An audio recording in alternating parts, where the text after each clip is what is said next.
The road to Scottish Summit starts here. This is the Power Platform Podcast. Join Rex de Koning, Ana Inés Urrutia de Sousa, and Paddy Byrne as they talk to the Microsoft community about their stories.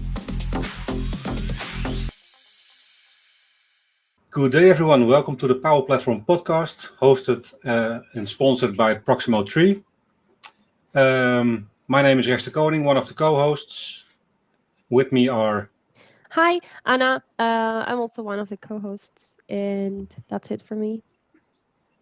Yeah, my name is Paddy Byrne. I'm co-host at the Power Platform Podcast, Microsoft MVP, and we've got a wonderful guest here today. Hi, Julie Yack here. Sure, I've been in the Dynamics and Power Platform space for 20 years now, and just had my renewal for MVP for year number 16. So I really enjoy being part of this professional community, and it's really great to see how much it's grown in the last 20 years. It's very good to have you, honestly. Thank you so much for making some time despite the time difference and all of that. So, Easy. Yeah, you're used to, but still, thank you so much for that. So I did some investigation about to prepare this icebreaker, and I thought that it would be very interesting to share with the people that are listening and the people who doesn't know you. What has been the strangest thing that came to your garden that you have recorded on camera? So I live in rural Colorado in a little town with not even a traffic light. I'm on a dirt road on the side of a mountain, and we've had bears, we've had so many deer I can't even count. We have a brand new baby deer who still has her spots that she likes to show up on camera. We have a camera that's under our shed, so we see who wants to crawl under there. So we have skunks, foxes, raccoons, you name it, anything that can fit under the shed. But the strangest thing was the coyote who stole a neighbor's dog toy and was playing with it and squeaking it in front of the camera and just rolling around and playing like a dog with this silly dog toy. I remember. I think you posted that, right? Yep. I'll make I sure remember to share the link to the video with you guys so you can share it. But yeah, this coyote's just throwing the toy around and just having the time of her life. And how do you deal with all those animals? Do you just let them play until they leave themselves, or do you have any methods to get rid of them? Well, so I have 3 dogs. I have 2 little snack-sized dogs and a full-size German Shepherd. So the little dogs never go outside by themselves. The German Shepherd is never really outside by herself. But we make sure that we check cameras before we go outside, especially at night. And my German Shepherd's twice the size of the average coyote, so I'm not too worried there. The other animals want nothing to do with us. So we have a bear-proof trash can, so the bears can't get into our trash when we leave it out. You just get used to it. We have bear spray that we keep at the door where the dogs go out. You just get used to it. I can imagine. That sounds Bear like... spray. Yeah, bear spray. I was going to ask the same. So it's high-powered pepper spray. So it's super concentrated, and it will shoot about 10 meters. Okay. So if the bear gets that close, then you can hopefully buy yourself about 10 seconds to scoop up the dogs and run in the house. I thought the bear spray would be something you put down to prevent the bears coming near your house, not to get away. No, it's if you're encountered with a bear, you spray this, and hopefully you get yourself enough time to get out of the situation. Oh my God. So it made me think of an interesting fact. I just to talk about bear sprays and things like that. And I have a friend who's got property over in Florida, so he goes over there quite a lot, and it's quite an enclosed compound. And there's a lot of alligators, so when you're walking home from the pub, you need to watch out for the alligators. And apparently, I don't know, he told me this, that if alligators are really fast, So if you see one that come towards you, you're not going to outrun it. But what you have to do is to run sideways because they can't turn like that. Yes, that Because they works can for run really hippos fast also. forward, but they can't. They have to turn and then run. Yes, that works for hippos also. When I was on safari in Africa, that was one of the tips they gave you is if you find yourself being chased by a hippo, all you have to do is turn. Okay, well, It's a good thing to know. Yes. It's, and it's something that you would remember if such a thing is coming after you. But I couldn't imagine a situation where I would find myself being chased by a hippo, but at least if I ever do, I have an answer. yeah, I do have another question for you. So you've been in the not the business to speak about community as a business, but you've been in in this environment for quite some time. What is the most exciting thing that you have seen evolving or moving forward in the last couple of years that you want to share with us? For me, the most exciting thing is that we finally got XRM as a SKU, and we call it Dataverse. We've Yeah. been doing Dataverse for decades, and it wasn't until recently that somebody could actually go and buy it and do something with it. It used to take a lot of effort for us to hack out all of the dynamic stuff to have an XRM platform available. And in terms of people joining the community, what do you like the evolution of the community? Or maybe you don't like it. I do That's like it. fine. I like how we have built a culture where everyone is welcome and everyone has a place. Anyone who wants to join and put forth the effort can succeed in this professional world that we're in. Yeah, and I've seen you in the last, I think, events, speaking about this inclusion and bringing new people. And I think you were in the Ignite, Ignite. And you were making sure that the people that just recently joined are, connected and having a good time. So, yeah, that's really appreciated in the community. So thank you for that. Sure. so we're going to move on to what your day-to-day role involves. But first, again, I was looking up your MVP profile now to see how many years it was, 16 years of MVP, because I started my career like 15 years ago. And I think you were one of the first. That's the first thing I heard of MVP at the time, and I want to say thanks well because I think you taught me dynamic CRM because Nice. at the time, there was some books around. There was the CRM Bible and field guide step by step, but there was never really any. There was a lack of content, wasn't there? It was like, well, I found at the time it was 2009. I started. There seemed to be a lack of video content, and then my work signed me up to some learning platform, and it was you and David who were doing the videos, and I just thought fantastic. There's actual guides on this, and even right throughout my whole career, it's always been your name that comes up in the videos, and sometimes even in Microsoft Learn now, I'll be done Learn, and I'll go, that's Julie Yack's voice. Yep. So you pretty much taught me, particularly in to start with my start of my career.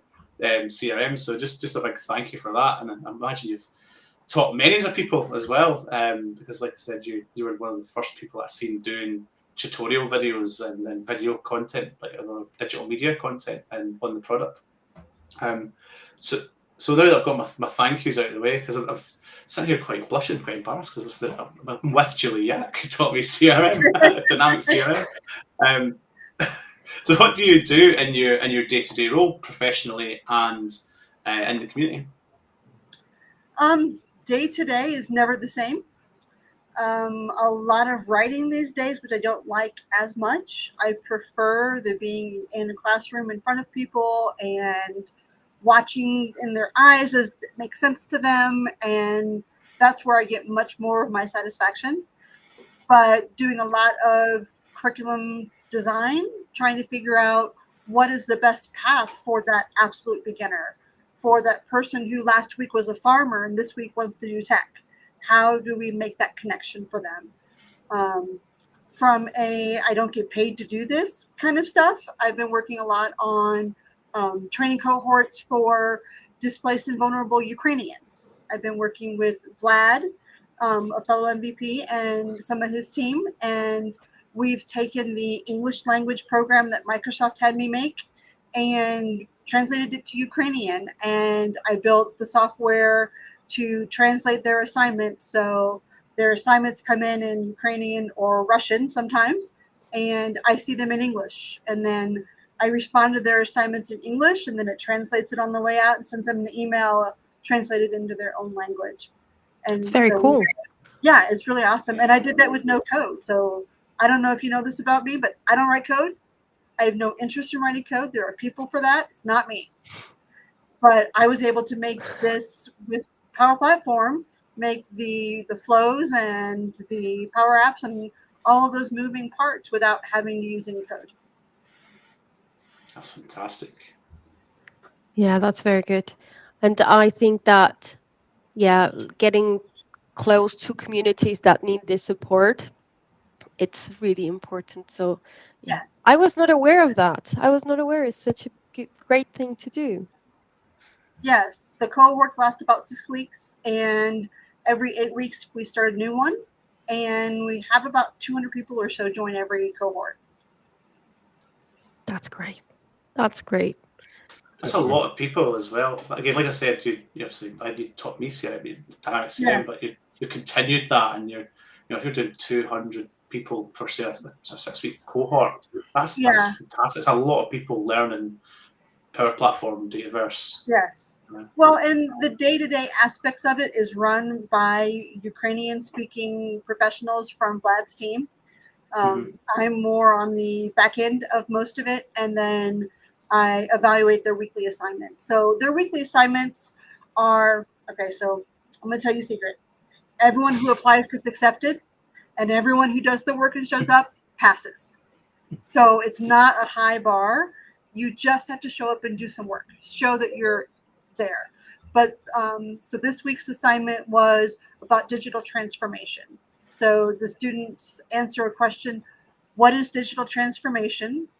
Why might an organization be resistant to digital transformation, and how could you overcome that? So that's just one of their reading assignments they have. So they give me their answers, and I just respond and give them feedback to that. So each response takes me 5 or 10 minutes per student, and I have a few other MVPs who have volunteered to help. So if any of you who are on this call want to help grade assignments, let me know. I can hook you up and let you help out with that. But it's just our job is to be encouraging and to let these new to our industry folks know they can do the work too, that they've got it. It's not a difficult bar to hop over to get in this industry, that your business experience that you had before this comes with you and helps make you a better resource.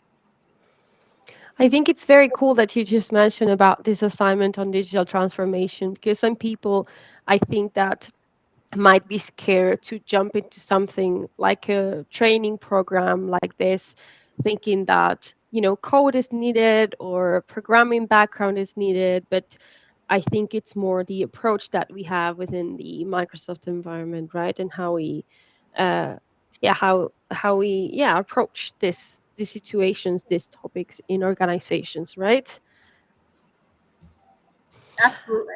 Yeah, well, normally we would ask how your previous experiences with the Scottish Summit were, but you haven't been involved in the Scottish Summit yet. Correct. So what are you going to do this Scottish Summit? So I have a workshop that I'm delivering prior to the summit, and I have decided that when I go to conferences, the most important thing for me to do is listen to the questions from the audience. So it doesn't matter what session I'm in, but if I hear the questions, then that helps me identify where the gaps are in the training, in the ecosystem as a whole. And that helps me with planning for my training content, as well as when I contribute to Microsoft or other clients that we might have, to help make sure that they have the best well-rounded training curriculum available. Well, that's a how do you call it? A view that I haven't heard yet, to be honest. most of the people, of course, go for the sessions and the networking, but not really on this level to see where gaps are in knowledge or in different products of what problems are that people have. Yes. So that's an interesting take on that. Yes. And for my workshop, it caters to the literal absolute beginner. It's called My First Day of Power Platform. I wanted to call it, help me, I have no idea what I'm doing. But that sometimes people don't self-identify that that's what they should be doing.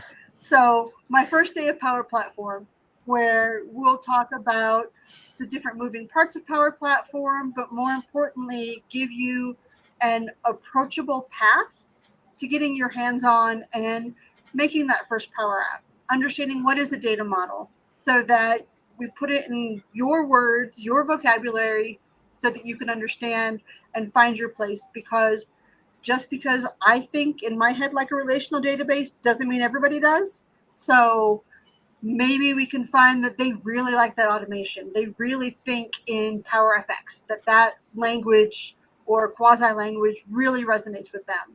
So hopefully in that first day of Power Platform, we give you enough exposure to the different moving parts that something goes, that's for me. And then we'll help you spend some time looking at the conference schedule and where should you be spending your time? What speakers might resonate with what you're looking to learn? That is very cool because it's like not a roadmap, but a map actually of, okay, if you like Power Automate, you should attend the sessions, right? Yep. So and follow these people. I haven't seen that before. It's very cool. And for the people who want to know which sessions and workshops there are, here we have a link to the agenda, so that everyone can see when the sessions are and which they are about. And if you want to go to Julie's workshop, you can get your ticket on this URL, scottishsummit.com/tickets. Sorry, that's an intervention. Just for the audio listeners, the other URL for the agenda is www.scottishsummit.com/agenda. If you're just listening in the car, go and check out the agenda and then go and get a ticket for Julie's workshop. I think that's Anna touched on that as well. That takeaway that you're giving people to come to your workshop to say these are the people to go or these are the sessions to go to is going to be really valuable for someone who's not been to an event like this before. Because it can be overwhelming going to these events, even if you do know what sessions you're interested in, but to be brand new to technology or Power Platform, Microsoft Business Applications, to have that guidance and how be shown how to get most value out of your day at Scottish Summit is incredible takeaway. Well, it's easy to get lost. Yeah. And it's really easy to decide that it's overwhelming and I'd rather just expect what's comfortable for me. And I want to make sure that people don't have to do that I can say, you know what, the person you really need to spend time talking with is Anna. I know that she's had similar experiences. I know that she can help you. I know that when I'm at an event, I spend a lot of time getting to know people kind of personally and their stories. And that helps me, first of all, be a better friend to those people. But also I catalog that. And I know that if you happen to really enjoy fly fishing in your free time and I meet someone who really enjoys fly fishing but feels lost in technology, you can still bond over something and then find your path through the technology. So there's going to be a connection somewhere. We'll just find it. Okay. No, I think that's great. That's great. In terms of, okay, you told us already what you're going to do in this next event that's happening in October. We're really looking forward to see you again. And I might pop up in your workshop if you don't mind. Come say hello and see the new faces we can include in our community. In terms of, the next edition of Scottish Summit, what are you most looking forward to, and what do you want to bring back home with you without stealing anything, but bring back to home with you? Always the memories for me, and I feed off the community, so it will fill my bucket so that I will make it into the next community event.